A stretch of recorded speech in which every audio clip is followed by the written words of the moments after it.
Shedeur Sanders, welcome to the Midwest. I know you were in Colorado, it's not that far away. Welcome back, guys. We're going to veer a little bit from our normal topics of sex and violence to talk about sports.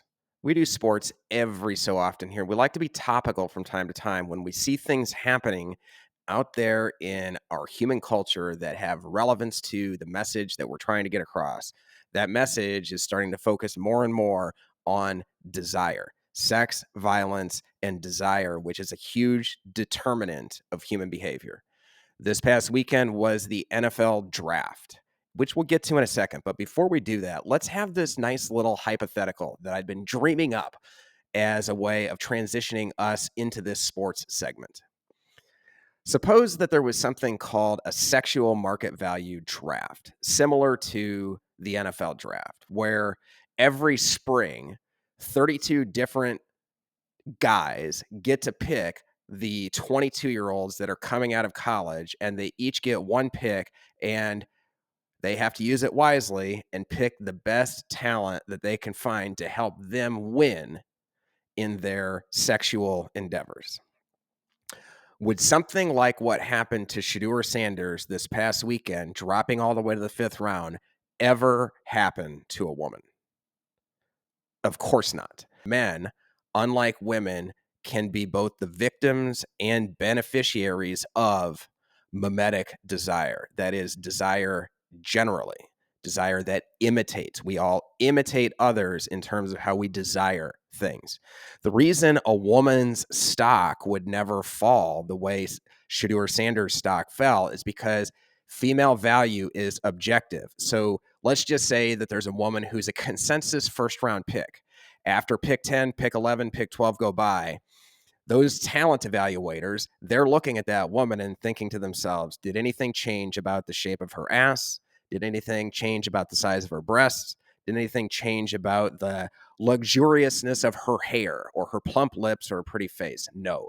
So she has objective measurables, unlike men, where you can just look at her and go, yep, that's first round talent. My boner is interested. And although, women are not, obviously, you don't see a same drop off in female value from one to the next, but indulge me. So male value, as we've said in many different segments, male value has to be tested. It is not just objective. Yes, if you're on a dating app, you are dealing with objective value, but most men have to be tested. Most men are expected to perform, and their performance goes beyond just being 6'2". Now, for guys who do have really strong measurables, they can go through a lot of life without getting tested. But if you're somebody like Shedeur Sanders or your average athlete, or any guy who needs to go out and make his mark in the world and cannot rely purely on wandering down the street being hot, he has to perform, and he has to be in position to perform and have opportunities to perform to demonstrate his value. And this is why men can be disproportionately beneficiaries or victims of imitative desire. In this regard, male value, because it's so hard to measure until it's been demonstrably proven, and a lot of times you're in situations where you cannot prove it until after decision's been made, that's how desire can snowball in all these different directions. This is the momentum of mob mentality. So let's focus on the NFL draft. Every year, guys coming out of college are measured in the combine or these pro workouts, and they have their game tape, their measurables, they're tested, scouted, heavily scrutinized. But not all of it's objective. There are plenty of instances where men disagree on what kind of value a particular prospect represents. Beyond that, men can find their minds changed by what's going on in the moment. And this is what happened with the Shedeur Sanders situation. Happened most famously, I think, about 20 years ago with Aaron Rodgers. He was projected as possibly the number one overall pick. He fell to the Packers with like the 20th pick or something like that. Became a famous factor in his career, the idea that he was motivated by the fact that he dropped really far in the draft. So Shedeur Sanders was considered by enough people to be a first round pick. Plenty of people disagreed with that assessment, but had he been picked in the first round, most people would not have been surprised. Some might have said, oh, yeah, I think that's a reach, but okay, you picked him at 28. That's fine. I don't think he's going to be that good, but I'm totally not shocked that he went in the first round. But he slid out of the first round. Day 2, day 3, the guy slides from the second round into the third round.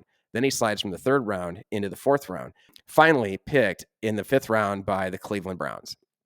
In the first round, you might have had a few detractors who would say, I would never pick him with a first round pick, no matter what. That's my talent evaluation. But for the most part, every team deciding whether or not to pick Shedeur Sanders was making his decision based on what's best for my football team and does this guy help me win? After round 2, after round 3, after round 4, all the way down to round 5, that question changes. Nothing changed in terms of people's objective evaluation of Shedeur Sanders' measurables. They were the same going into the draft on Thursday as they are today. All of a sudden, these guys, these big swinging dick NFL GMs who are supposedly in their position because they're willing to take risks, they're all looking around at each other and thinking, if you're not picking him, there must be a reason. I thought I had my valuation set, but now that I see that all these other teams are not picking him, I'm not going to be picking him.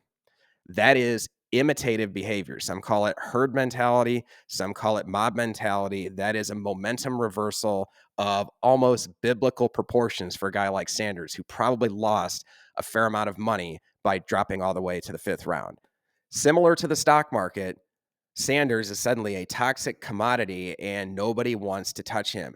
This is the burden of male value. Even big risk-taking GMs are saying, nope, I'm not going to do this. I'm afraid I may lose my job because I think my valuation was totally off. Men have to accept that in life they will be the victims or the beneficiaries of imitative behavior. By the way, these guys, these risk-taking GMs, they were scared off. Your average woman is terrified of risk when she's assessing male value. That's why we all tend to go with the safe bet. Thanks for listening. Like, subscribe, and final thought. What can you do? As we always say, there's the male value algorithm, get jacked, learn game, convert your talent to clout.